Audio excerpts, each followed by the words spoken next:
అరుణాచల గోపురం మీద ఒక చిలుకను చూసే ఉంటారు. అయితే ఆ చిలుక గోపురం పైన ఎందుకుంది?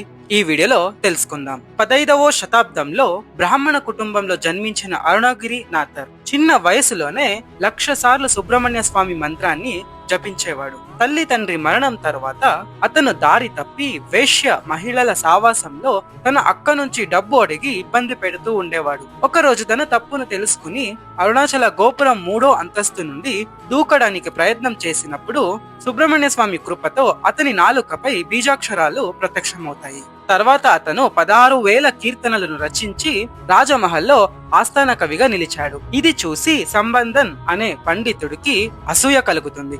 సంబంధన్ కి కాళికాదేవి అనుగ్రహం ఉండేది. అందుకే నేను కాళికాదేవి దర్శనం చేపిస్తాను అని ప్రార్థన చేస్తాడు. కానీ కాళికాదేవి దర్శనం ఇవ్వదు. నాథర్ వద్దకు వచ్చి నువ్వు సుబ్రహ్మణ్య స్వామిని చూపించు అని అంటాడు. నాథర్ రాజుని బలవంతం వల్ల ఆ సుబ్రహ్మణ్య స్వామిని ప్రార్థిస్తాడు. అప్పుడు పక్కనే ఉన్న ఒక స్తంభం నుంచి ఆ సుబ్రహ్మణ్య స్వామి ప్రత్యక్షమవుతారు. అది దగ్గర నుంచి చూసిన రాజుకు కళ్ళు కంతిపోతుంది.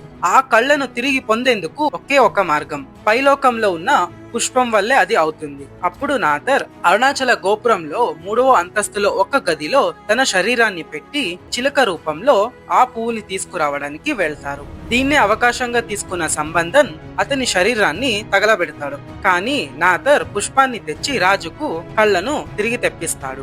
శరీరం లేని నాథర్ ఇక ముందు ఇదే రూపంలో ఆ సుబ్రహ్మణ్య స్వామికి కీర్తనలు చేస్తూ జీవితాన్ని గడపాలి అని నిర్ణయం తీసుకుంటారు. అందుకే ఆయన గుర్తుగా ఆ అరుణాచల గోపురం పైన మనం చిలుకను చూస్తాము. అరుణగిరి నాథర్ చిలుక రూపంలో అక్కడే తిరుగుతూ ఉన్నారనే నమ్మకం ఇప్పటికీ ఉంది. ఈ వీడియో గనక మీకు ఇష్టమైతే వీడియోని లైక్ చేయండి, షేర్ చేయండి, సబ్స్క్రైబ్ చేయండి. జై శ్రీరామ్.